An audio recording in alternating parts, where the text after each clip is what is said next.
Hello everyone and welcome to the 11th video of Django for Beginners. তো এই video থেকে আমরা actually real life projects কিভাবে করা হয় এবং ওগুলোর কিছু এলিমেন্টস নিয়ে কথা বলবো। তো প্রথমেই আমরা শুরু করব হচ্ছে অ্যাকচুয়ালি ডেটাবেসেস নিয়ে। তো আপনি যখনই একটা রিয়েল লাইফ ওয়েব অ্যাপ্লিকেশন বানাবেন আপনার অবশ্যই একটা ডেটাবেস ইউজ করার দরকার হবে। সো আপনি যদি আপনার প্রজেক্টটা ওপেন করে settings.py ফাইলে একটু স্ক্রল করেন তাহলে এই জায়গাটা দেখতে পাবেন। সো এই জায়গাটা হচ্ছে আপনার ডিফল্ট যে ডেটাবেসটা সেটা স্পেসিফাই করার জায়গা। আপনি দেখবেন আপাতত লেখা আছে হচ্ছে engine django.db.backends.sqlite3 অর্থাৎ কারেন্টলি আমাদের এই প্রজেক্টটা ডিফল্ট ডেটাবেস হিসেবে ইউজ করতেছে হচ্ছে SQLite কে।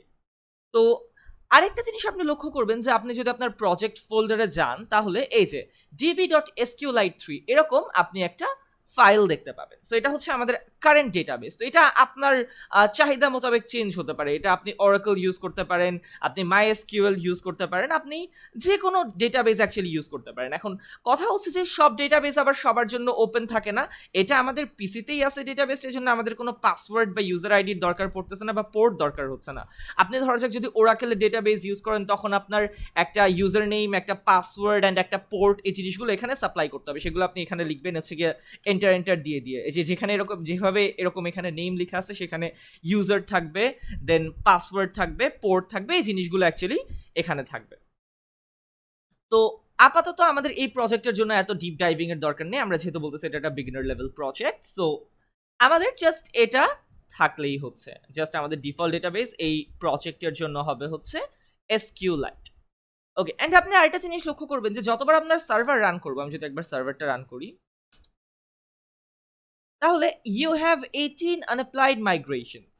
এই জিনিসটা কেন হয়? কথা হচ্ছে যে আমরা যখনই ডেটাবেসে কোনো চেঞ্জ করব তখনই আমাদের সেই জিনিসটাকে অ্যাকচুয়ালি প্রজেক্টের সাথে সিঙ্ক করার জন্য জিনিসটা মাইগ্রেট করে নিতে হবে। তো এই মাইগ্রেশনটা করব কিভাবে? আমরা এই মাইগ্রেশনটা করব এই জাস্ট এখানে যে লাইনটা লেখা আছে সেই লাইনটা রান করে। তো যতবার আপনি ডেটাবেসে কোনো চেঞ্জ করার মতো কিছু লিখবেন ততবার এই জিনিসটা আমাদের করতে হবে। তো কোয়েশ্চেন হচ্ছে আমি কিভাবে বুঝবো যে আমি ডেটাবেসে চেঞ্জ করার মতো কিছু লিখছি কিনা? আমি যখনই কোনো মডেল ডিফাইন করবো বা নতুন কোনো অ্যাপ ডিফাইন করব, সবচাইতে ভালো হচ্ছে সাথে সাথে একবার করে মাইগ্রেশন রান করা। আর অলওয়েজ এখানে তো একটা নোটিফিকেশন আপনি পাবেনই নেই যে ইউ হ্যাভ এতগুলো আনঅ্যাপ্লাইড মাইগ্রেশন। তো আমি এই মাইগ্রেশনটা অ্যাপ্লাই করার আগে অ্যাকচুয়ালি আরেকটা জিনিস বলে দিই, আমরা যখনই নতুন কোনো অ্যাপ ডিফাইন করব তখনই সেই অ্যাপটা আমাদেরকে একটু ইনস্টল করে নিতে হবে। সেই ইনস্টলটা কিভাবে করব? আপনি লিখবেন, আমার অ্যাপের নাম ছিল home, so home dot apps dot, এবার আপনি দেখতে পাবেন যে আপনার অ্যাপসের ভেতর একটা ফাংশন আছে, ফাংশনের নাম মানে ফাংশনটা অলরেডি ক্রিয়েট করে দেওয়া ছিল। আমার এই ফাংশনের নাম হচ্ছে হোম কনফিগ। আমি এটা কপি করে আমার সেটিংসে পেস্ট করি। তো এই ইনস্টলড অ্যাপস এই যে লেখাটা আছে এই লেখাটার ভেতর আপনি যদি এই জিনিসটা লিখে দেন আপনার অ্যাপটা ইনস্টল হয়ে যাবে। তো এবার আমি আমার ফুল মাইগ্রেশনটা রান করব। তাহলে পাইথন manage.py migrate, দেখবেন ওকে ওকে ওকে ওকে ওকে ওকে অনেকগুলো ওকে আসতেছে অ্যান্ড আমাদের সব মাইগ্রেশন অ্যাপ্লাই করা শেষ। তো এই মাইগ্রেশনগুলো আমাদের কেন অ্যাপ্লাই করতে হলো?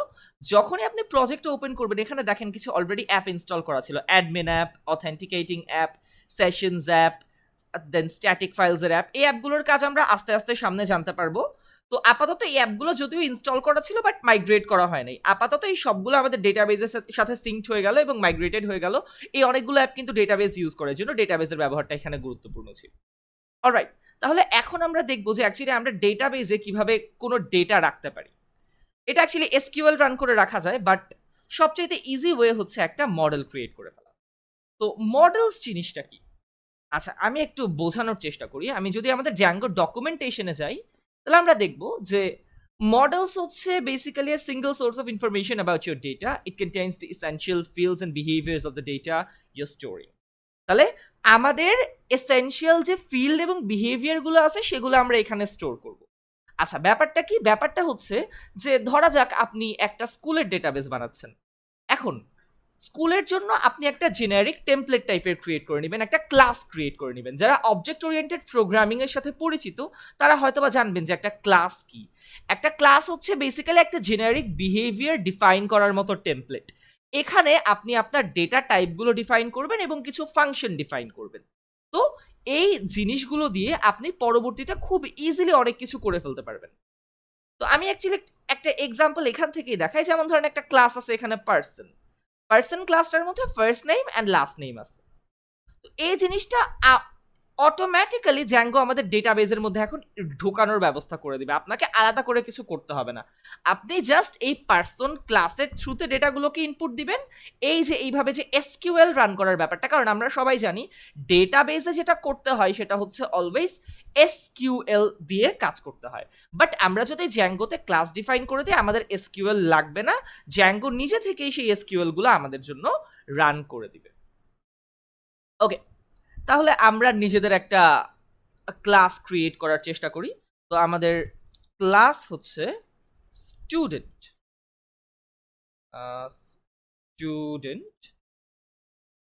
এবং এখানে একটা ইনহেরিটেন্সের ব্যাপার থাকবে। ইনহেরিটেন্স জিনিসটা কি? ইনহেরিটেন্স জিনিসটা হচ্ছে জ্যাঙ্গোতে মডেলস নামের একটা ক্লাস অলরেডি ক্রিয়েট করা আছে, এবং এটা আমাদের অনেক হ্যাসেল অলরেডি নিজের কাঁধে নিয়ে নেয়। আমাদের জাস্ট এই জিনিসটাকে ইনহেরিট করতে হবে যাতে ওই বিহেভিয়ারগুলো আমরা আমাদের ক্লাসে ইউজ করতে পারি। So models dot wait a second, আমরা তো এখান থেকেই করতে পারি। না, কপি করার দরকার নেই, আমাদের মডেলস ডট মডেল তো চলে আসছিল, রাইট, দেয়ার উই। তাহলে আমরা মডেলস ডট মডেলকে ইনহেরিট করে একটা স্টুডেন্ট ক্লাস বানালাম। এর মানে হচ্ছে এখন স্টুডেন্ট ক্লাস একটা মডেল। আচ্ছা, মডেল মানে কি আমরা মাত্র এক্সপ্লেইন করলাম যে এটা এখন একটা জেনারিক বিহেভিয়ারকে ডিফাইন করবে যেটা অলরেডি আমাদের ডেটাবেজের সাথে সিঙ্ক করা। তাহলে আমি যদি এখন লিখি নেম, মডেলের মধ্যে একটা ভ্যারিয়েবলের নাম হচ্ছে নেম আমার মডেলে, কেন স্টুডেন্টের তো আমার অলওয়েজ নাম সেভ করতে হবে। এখন কি ডেটা টাইপ আপনি দিবেন সেটা আপনি এখান থেকে দেখে দেখে বের করতে পারেন। যেমন ধরুন নামগুলো ইউজুয়ালি দেওয়া হয় চার ফিল্ড বা ক্যারেক্টার ফিল্ড। ক্যারেক্টার ফিল্ড মানে কি এখানে অক্ষর থাকতে পারবে, যে কোনো 256 বিটের ক্যারেক্টার থাকতে পারবে এখানে। সো আমরা জাস্ট এইটাই কপি করে নিই, কপি করে এখানে পেস্ট করে দিই মডেলস ডট ক্যারেক্টার ফিল্ড, এবং ম্যাক্স লেন্থ এটার মানে হচ্ছে সর্বোচ্চ কয়টা ক্যারেক্টার আপনি রাখতে পারবেন, কারণ এটা আমাদের আবার ডেটাবেজে ডিফাইন করে দিতে হয়। আচ্ছা, দেন ক্লাস, এখানে তো আবার ক্লাস পুরোটা লেখা যাবে না কারণ ক্লাসটা একটা কিওয়ার্ড, আমি সিএলএস লিখলাম। এখন আরেকটা ফিল্ড আমাদের আছে এখানে, এটা হচ্ছে মডেল ডট ইন্টিজার ফিল্ড, ছোট হাতের আই প্রবাবলি, ইন্টিজার ফিল্ড নাকি ইন্টিজার ফিল্ড বড় হাতে, let's check, I guess this is it. আচ্ছা, এন্ড আরেকটা জিনিস আমরা সেভ করব সেটা হচ্ছে রোল,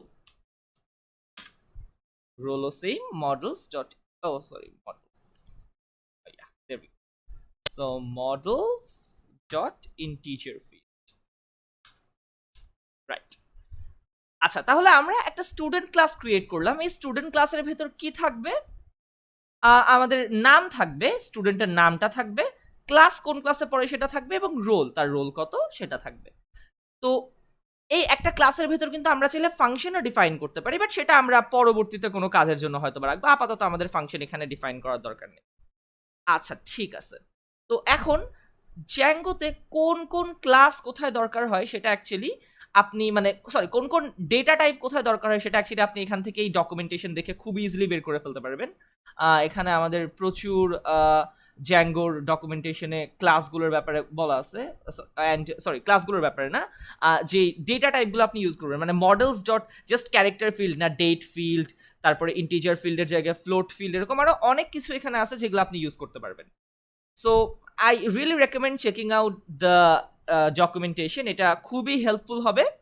অ্যান্ড আরেকটা জিনিস সেটা হচ্ছে যে এই ক্লাস ক্রিয়েট করার পর ক্লাসে আমরা ডেটা অ্যাড করব, দেন আমরা ফর্মস ক্রিয়েট করবো, এরকম আরও অনেক কিছু আমরা এখানে করব। তো সেগুলো হোপফুলি আমরা নেক্সট ভিডিও থেকে কন্টিনিউ।